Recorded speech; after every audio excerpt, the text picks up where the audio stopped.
You're paying IHOP prices for pancakes that start with 3 words, just add water. That fluffy stack in the ad? Employees say it's powdered mix, bulk toppings, and syrups that cost pennies but get sold like premium add-ons. If you care about value and what goes in your body, stay with me. We'll pull apart the batter, the eggs from cartons, and the upcharges that pad the bill. By the end, you'll know which orders drain your wallet and which simple swaps actually deliver breakfast worth buying. What if IHOP's most famous stack is the worst value on the table because it starts with 3 words, just add water? Let's start with the promise.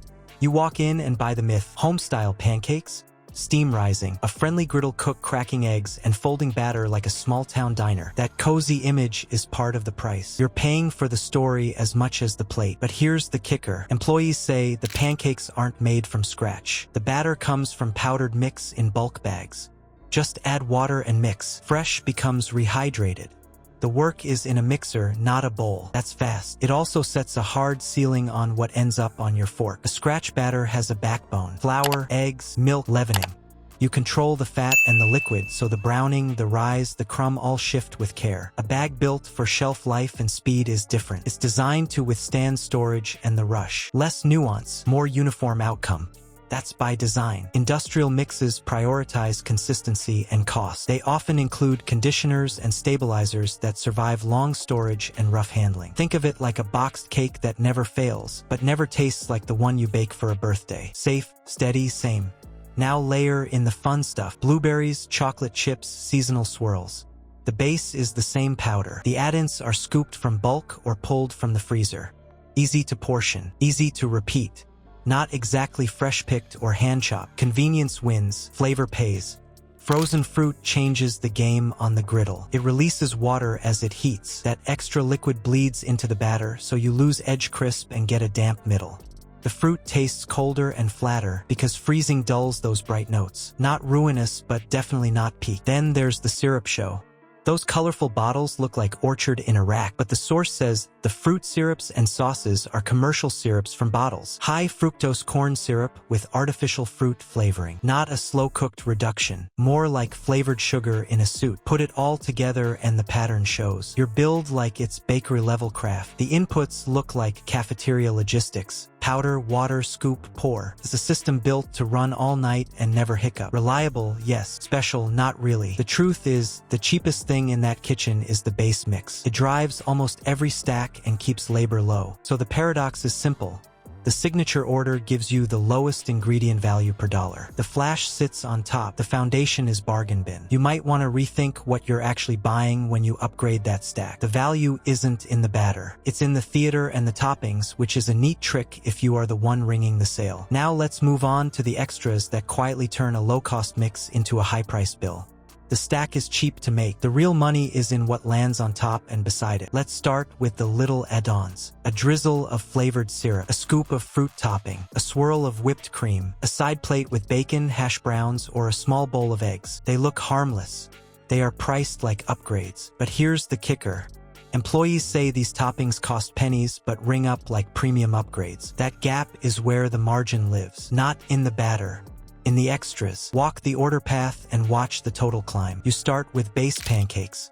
You want that fruit topping? Add it. Now the syrup on the table tastes thin, so you ask for a flavored one. Add it. You think, let me make this a meal, so toss in a side of eggs. Now you're near the price of a burger at a better spot or a full bakery breakfast. The plate did not change that much. The receipt did. The truth is, restaurant margins hinge on beverages and add-ons. Flavored syrups and toppings are high margin because they come in bulk, live well on a shelf, and pour fast. They dress the plate, they read as quality, and they cost the house far less than you think. That's not an accident. That's the model. Now let's talk eggs. Because this is where the theater sells hard. Omelets and scrambles at big chains often come from liquid eggs in cartons. Why? Uniform portions, faster ticket times, safer handling. Add a shelf life bump from preservatives and you can service a rush without a hitch. On the fork, though, you get foam instead of body. Fluffy but bland. A bounce that tastes like the carton more than the coupe. Research on high-volume kitchens backs this up. Liquid eggs are common for speed and safety, but additives change mouthfeel compared to fresh crack. You lose that tender curd and buttery finish you get when a cook works a pan with whole eggs and fat. It is efficient. It is not craft. Layer that with the rest of the dressings and the pattern gets sharp. You think you're buying better ingredients. You are often just buying more processing and packaging. More pumps, more scoops, more bottles. The flavor reads louder, not fresher. It's like turning up the radio in a car with bad speakers. The song is clear enough, but the sound is still thin. So what is the takeaway? The value is engineered. A low-cost base that anchors the menu. A series of profitable extras that look like choice. A final price that outruns the raw food cost by a mile. You pay for scale, speed, and shelf life. If this gave you something to chew on, hit like, subscribe, and share it with someone who swears the syrup flight makes it gourmet. But the biggest dip in quality hits once IHOP steps beyond breakfast. When a pancake house sells burgers and crispy chicken, what happens behind the line? Let's start with why those items show up. Breakfast slows after noon, so chains chase lunch and dinner traffic with burgers, strips, sandwiches, and even pastas. The menu broadens, the dining room fills longer, the check average climbs. Sounds smart on paper, but the kitchen still speaks breakfast. The line is built for a griddle-first life. Flat tops turn out eggs and pancakes all day. Fryers handle hash browns and the occasional side. Now drop in a thick burger or a breaded chicken sandwich and the rhythm breaks. You need sear, steady heat, and a rest to keep juices in. You need a fry that stays crisp beyond the walk from pass to table. That is not the default in a pancake shop. Here is the real kicker. Those dinner items lean on frozen patties, pre-breaded chicken, and quick reheat step. They are plug-and-play for speed, not tuned for peak texture. The cook times fit the rush, not the meat. You get uniform shape, uniform weight, uniform results. Also uniform compromise. High-volume chains use frozen proteins and pre-cooked items because consistency wins service. Quality then rides on two things the guest never sees: oil management and hold times. Fresh oil with the right turnover keeps flavors clean. Tight holds keep breading crisp and burgers warm without steaming them dead. Miss either and the plate dulls fast. Now think about that fryer. One vat often handles fries, strips, onion rings, and anything else that needs a dunk. Oil that sees many items picks up flavors like a sponge.